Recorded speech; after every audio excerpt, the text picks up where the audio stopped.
Welcome everyone to today's session of Hot Topics in Nutrition, Blue Zone Diets for Cancer Prevention and Support, led by Dana Fryer.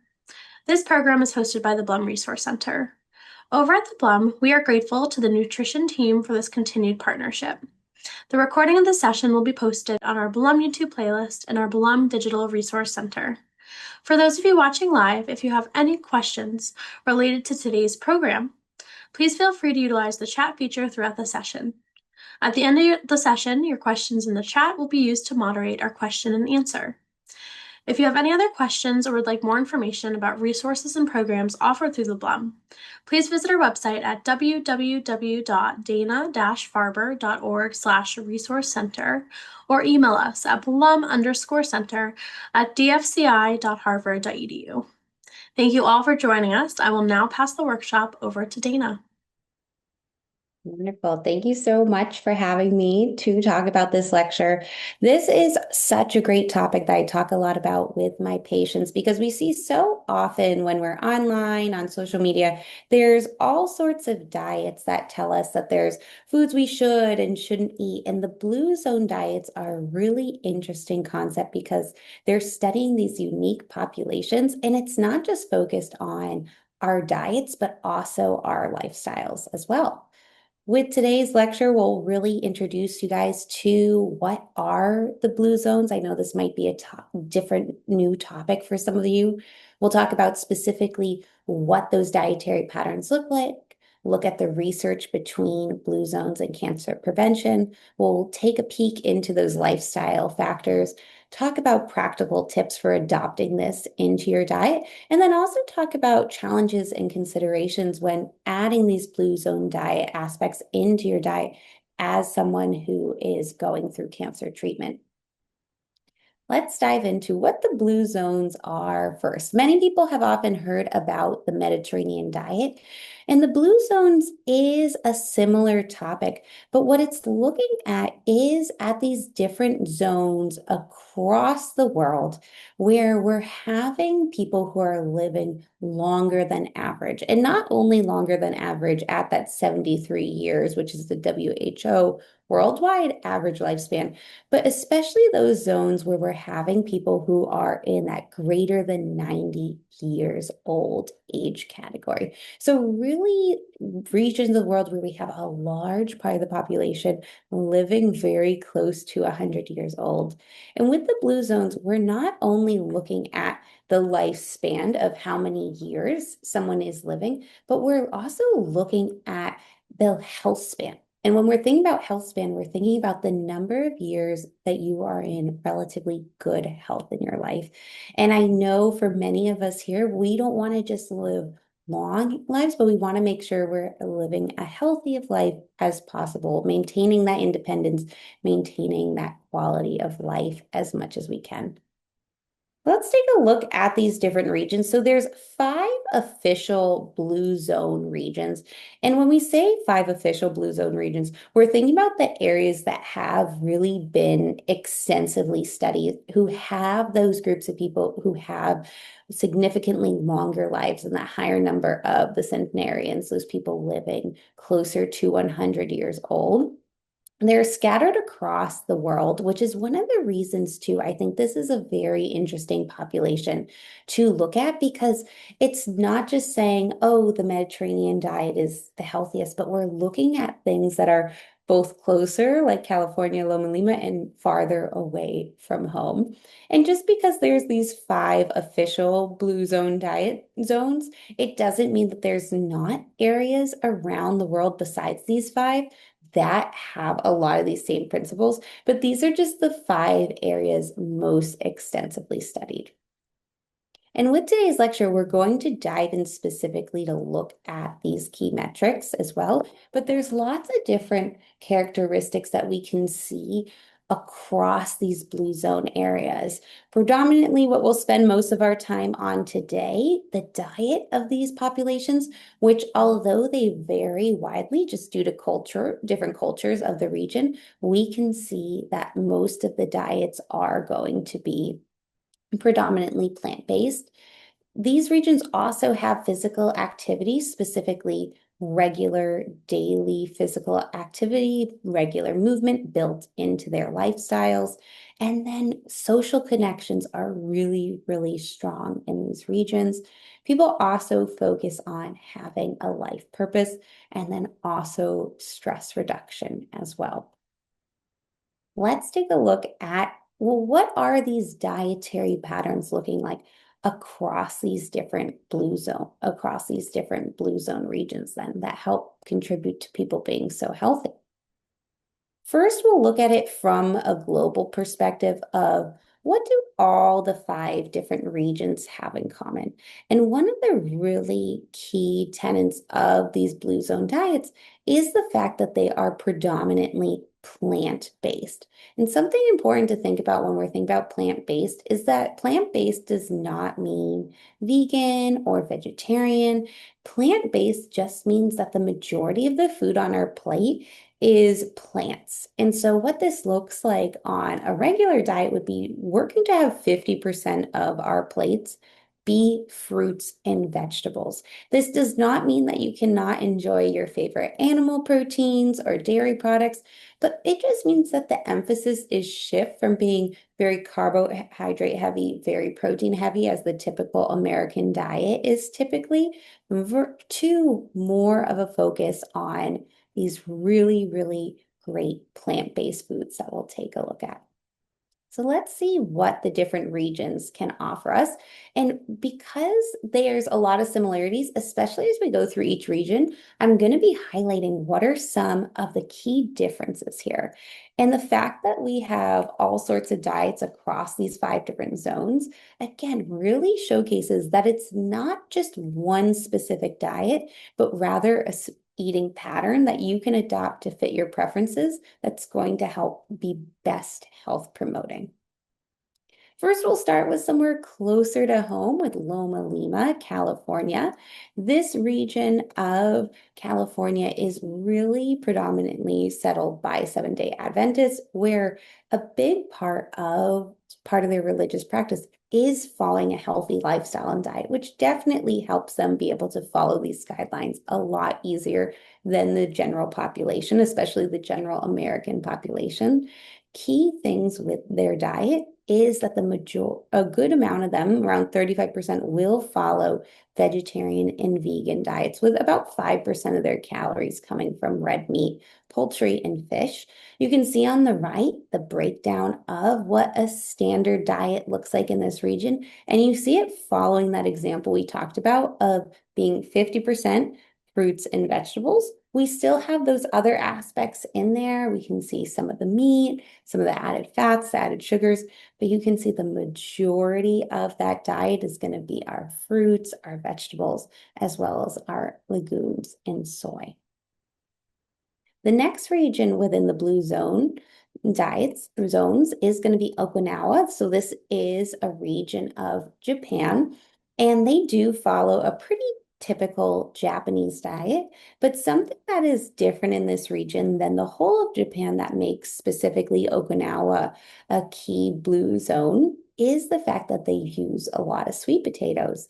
This is one of their main carbohydrate sources. You can see up on the right-hand corner, again, that breakdown of what a standard diet would look like in this region. And you can see it still has rice, which we know is very common in the Asian diets, but a large amount of this is the sweet potato, which has the wonderful fiber benefits that we'll talk about later in the presentation. Another thing interesting about this zone is that it's very common in Okinawa to practice this eating practice where you're stopping eating when you're 80% full. And why this is a practice that really helps to promote longevity is it's preventing them from overeating, especially for when people are in chronic overeating. A lot of the time, our hunger signals are muted. So this is a great technique for people to try just to be more in tune with their hunger signals, because often we're eating more than we should. And another thing that we see that's different in this region than the other regions is we'll also see them heavily using soy and miso products. They specifically often start each meal with a miso-based soup every meal. Our next region we are heading to Italy. So Akira is going to be a region of Italy that does follow very similar to kind of what is expected in this region. They do follow a typical Mediterranean diet, and about 66% of this population will follow a strict Mediterranean diet. Within that diet, key aspects of it that help with these health properties is that it's rich in olive oil, fruits and vegetables, as well as legumes. So we see a low intake again of these animal proteins in this Italian blue zone. Things that make it different than some of the other regions is that it's very common to drink fresh herbal teas here. So putting fresh herbs in just hot water, as well as eating local honey. And because this is a Mediterranean zone, the Mediterranean diet does have alcohol as a regular component of the diet. And most people in this zone will regularly drink alcohol. But something that's very different about this type of wine is that it's a natural wine. So it's made without many of the added chemicals that we can see traditionally added in the wine process. So although they are drinking red wine in this region, it is very different than some of the wines we might typically get, especially in the United States. Our next region is also going to be another Mediterranean region. Here we are going to be in Greece. And in this region, again, we're following a very similar Mediterranean diet, but a big difference that we're going to see here in the Sardinia versus what we'd see in our other Italian region is the fact that they have a much higher intake of dairy products and poultry products in this region compared to other regions.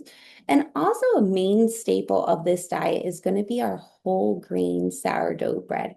So you can see when we look up at the right-hand corner, that breakdown, still a large amount of vegetables, but it's a lot more carbohydrate heavy than we see across the other regions. And similarly to our other Mediterranean zone, red wine is regularly consumed here in moderation with meals following that very standard Mediterranean diet regimen. Our next one, we're heading to a completely different zone in our globe. We are heading to South America, to Nicoya, Costa Rica. And in this region, they follow a very traditional Hispanic diet that is very rich in beans, squash, corn, as well as rice in this region as well. It's going to be primarily plant-based with, again, a low intake of red meat.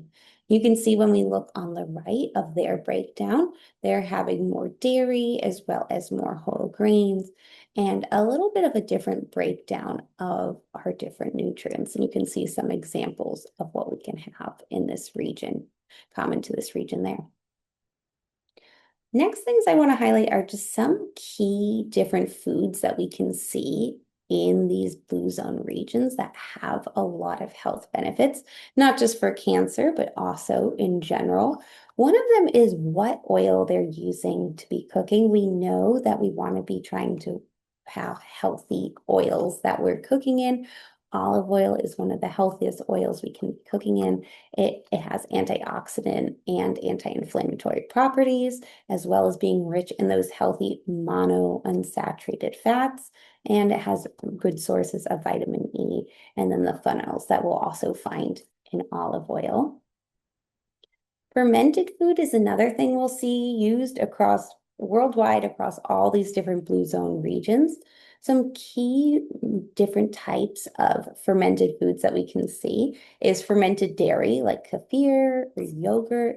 We can also see different soy products like tempeh or miso that are fermented. We talked about that sourdough bread, and then we can see a lot of the fermented vegetables, especially in the more Asian regions as well. Key benefits of the fermented foods include that they decrease oxidative damage, as well as help to support that healthy gut microbiome. Another key nutrient that we'll see across these regions is whole grains and fiber. Whole grains and fiber are very important to help balance our blood sugars. Often a topic you might hear people talk about is glycemic index, which is what we have the chart on the right, where we can see compared to glucose, which is just sugar, which has a glycemic index of 100, we can see that a lot of the foods that we're incorporating across the blue zones, the sweet potato, the rice, as well as the sourdough, have a lot lower glycemic index, which helps to maintain our blood sugars better and prevent type 2 diabetes. Research shows that having a diet rich in whole grains and fiber helps decrease cancer risk as well as mortality. And we see a lot of research showing us that with specific types of cancers, especially colorectal, gastric, pancreatic, and esophageal cancers, that there is going to be research that supports having increased intake of these foods to decrease the risk of these cancers. Alcohol is a little bit of a tricky topic to talk about, especially when we're thinking about this from an oncology perspective, because we know that alcohol is classed as a carcinogen. But a lot of these blue zone diets where we have very healthy populations living to old age often are drinking alcohol moderately, and it's part of their traditional intake of beverages. Now, something to note is a lot of these regions, the main alcohol they're having is wine, and especially red wine. And we talked about how this red wine tends to be used with the natural winemaking processes where they're not adding as many chemicals and additives as you might see in more commercial practices. And there is research to show that low to moderate consumption of red wine has health benefits, but it's difficult to be recommending regular alcohol intake in our cancer population, especially when we know that it can increase risk of cancers. And it's also an addictive substance as well. So you will see a lot of these different regions drinking wine, especially the red wine, but overall, from an oncology perspective, it does tend to be something we're telling people to be avoiding. Other foods that are recommended to be avoided, we'll see these across all our different dietary guidelines, Mediterranean, the American Dietary Guidelines, as well as these Blue Zone guidelines. Avoiding foods that are high in salt, as well as foods that are highly processed, sweets, foods that are rich in trans fats as well as saturated fats, and then also trying to avoid large amounts of red meat. We can still continue to have red meat and animal products in our diet, but the key is definitely to work on limiting them. Next, let's take a look, though, at what specifically the research is saying with the benefits of these foods with cancer prevention. Because these diets are all very high in plants, we can really reap the benefits of plant-based antioxidants and phytonutrients. Every single different color of plants will have different health benefits. So it's really important when we're telling people to eat the rainbow to try to get a variety of colors of fruits and vegetables. I'm often talking with my patients about just when they're at the store buying a new color, because every single color that we add to our plate has additional benefits for us too. Fiber, as we talked about before, is also very, very important. A diet high in dietary fiber is associated with reduced risk of several different types of cancers, as you can see in this diagram below. And having a plant-based diet, as these blue zone diets are, make it very easy to constantly get fiber throughout the day. Fiber is going to be found in all of our fruits and vegetables and grains, and we want to be aiming for 25 to 38 grams of fiber a day. So as you can see on the right, every different food has fiber in it, all of those plant-based foods. So sprinkling them throughout the day is really the best way to be getting in all the benefits of the fiber. Many of these diet recommendations are very similar to Mediterranean, which is very heavily studied, especially in the cancer population as well. And there's very strong research that helps to show that there's an inverse association between cancer risk for people who follow the Mediterranean diet So having adherence to the Mediterranean diet helps to reduce the risk of several types of cancers, including colorectal, head and neck, respiratory, gastric, liver.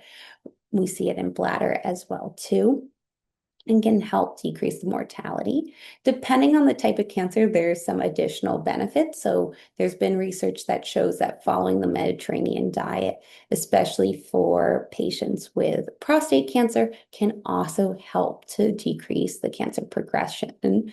So in prostate cancer, we can see those benefits. And across all different types of cancers, some of the best benefits are seen in the head and neck as well as GI cancer patients too. So extra reasons to make sure that you're always having plants at every meal. Omega-3s are another key ingredient that we want to make sure we're adding to our diets. This is one of our healthy fats. And research shows us that those who are having higher fish intake are often seeing lower mortality risk, especially in ovarian cancer patients. And then across all different types of cancers, having a higher intake of marine omega-3s, so especially those that you get from fish, was seen to have significantly lower rates of death and improve survival in all different types of cancer. So getting a lot of fish in your diet as well as omega-3s from different nuts and seeds really is beneficial. As we talked about, it's not just what we're eating, but also what we're doing. And we can't not talk about the key lifestyle aspects of the Blue Zone diets. The first one being physical activity. When we're thinking about the type of physical activity that has the most benefit, especially for longevity, it's that daily movement. It's not just you go to the gym once or twice a week, but it's that throughout the day you're active. In these communities, we often see people maintaining gardens or doing housework or cooking, different daily activities that require physical labor, walking, that are really the most beneficial, not only for longevity, but they can also help to improve mental health. And these are also an activity that you can be doing to engage with other community members. Social connections are very, very, very important. These help for people to build resilience. It also helps them to decrease stress and feel like they have a place that they belong. And within these Blue Zone communities, community structure, whether it's family, it's that community that you live in, or religious groups, are a key aspect of people's day-to-day priorities. And last lifestyle factor that we'll touch on before we talk about implementing these changes into your life is also making sure that you're working on stress reduction. So focusing on stress management, mental well-being, self-care is really, really important. And this can be worked in with relying on your community as well as getting in that physical activity. Many benefits there. So now that we've talked about what the Blue Zones are, how can we actually add this to our lifestyle? And remember, the goal is not to add exactly what we just talked about, but find pieces that could sustainably be added to your lifestyle right now. As we looked across the 5 zones, we saw a lot of similarities where there's a focus on having half your plate be fruits and vegetables. And I love to look at this representation of a balanced plate because it does a really good job of showing you that you can have your favorite foods on your plate, but you want to make sure you're having the portions correctly. And again, the majority of what you eat, trying to have it be those fruits and vegetables is key. Protein should be making up a quarter of your plate. And something I like to educate people on, especially when we're talking about plant-based diets, is a reminder that not all plant-based proteins have the same amount of protein as our animal-based. Most of our animal-based, except for most of our animal-based, except for eggs, will have really good amounts of protein, 20 to 30 grams.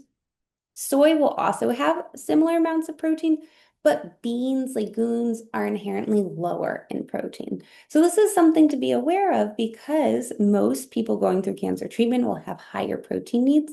So eating a variety of protein and eating plant-based proteins in the right amount is really important so you're not at a protein deficit. You also want to be thinking about with your plate, the different fruits and vegetables you're adding in. As we talked about, this should make up half of your plate, and the color is really important. This is going to help with your fiber intake, but also getting those phytonutrients. And within this, it's important too to be thinking about how all these recommendations, as much as we know that there's really, really great research to say we should be following this, they have a lot of great cancer benefits, that this can be also be difficult to apply as someone going through active cancer treatment. We know that we want to be having a diet that is as limited in processed food as possible. And something important to be thinking about with processed food is the quality of the food, because not all processed food is created equal. Minimally processed food is cooked food, right? And then we have the ultra processed food. And you want the majority of your diet to be the unprocessed or the minimally processed. But as you're going through your treatment, if the only thing that sounds good is something that is a little bit more processed, I always like to tell my patients that's okay. We're always working on getting back to a healthier diet, but it can be a mix of different levels of processing food. Just trying to make it be as unprocessed as possible is the ideal. Supplements are very common to be used when people are trying to have a healthier diet. Something important to be thinking of is trying to get the nutrients you're looking for from food. It's always going to be better to add a vitamin-rich A food or to add salmon rich in omega-3s versus to take a supplement. Supplements are also not pre-market regulated by the FDA, so I always recommend that you make sure you're using a third party tested supplement or one that has the USP. And you should always be reviewing your supplements that you are currently taking or planning to take with your oncologist to make sure that there's no interaction. But having a healthy diet is really the best way to get all the benefits of what we've been talking about. If you're having difficulty increasing your calories, you've been losing weight, this type of diet can also be difficult to follow because it is going to be lower calories since it is mostly plants and low calorie fruits and vegetables. Ways to increase the calories while still following the Blue Zone diets include adding those healthy fats as well as protein-rich foods. Some of my favorite to recommend people to add is avocado, fatty fish, nuts and seeds, olive oil, olives, and hummus. And then also, if you're having a poor diet and appetite is difficult for you, you can also be using a lot of these foods to make smoothies. Sometimes a smoothie is a lot easier to eat than a whole plate of fruits and vegetables. So adding those Blue Zone foods to your smoothies is a great way to still get the health benefits of these foods. Also, having supplemental protein shakes in addition to what you're eating can be helpful if eating enough volume is difficult.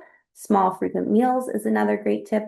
And again, focus during this time when your appetite is low, focus on your favorite flavors. This might be a time where it's very difficult to want to eat a salad or a plate full of vegetables. Focus on the foods that taste best for you. So after coming to this lecture, some key takeaways I want everyone listening in to be thinking about is the importance of creating your own Blue Zone. Think about what we talked about today and think about different things that you could add in your life, whether that's adding one more serving of plants to your plate or mixing in some plant-based protein or thinking about getting out and doing a walk as daily exercise. Whole food is always going to be the best option. As I said, if you are concerned about a certain nutrient level, definitely talk with your oncologist to get it tested and review if you need supplementation. Work on making sustainable shifts. If you really liked what you heard about today, work on changing one thing at a time. And then also customize to your preferences. We saw that there was 5 different places that have these Blue Zone, which means there's really 5 different types of diets. So taking a look at them and trying to focus on the ones that work best for you is the most important. Thank you so much for having me, and I'm happy to take any questions. Thank you so much, Dana, for that important program on the Blue Zone diet. As I mentioned earlier, the session was recorded and it will be posted on our Blum YouTube playlist, so please keep an eye out for that. Taking a look and seeing if anyone had any questions. One person asked if there'll be a copy of this recording. This will be available on our Blum YouTube playlist. All right, it doesn't look like anyone has any questions. Thank you so much, Dana. Thank you everyone for joining us, and I hope everyone has a good week.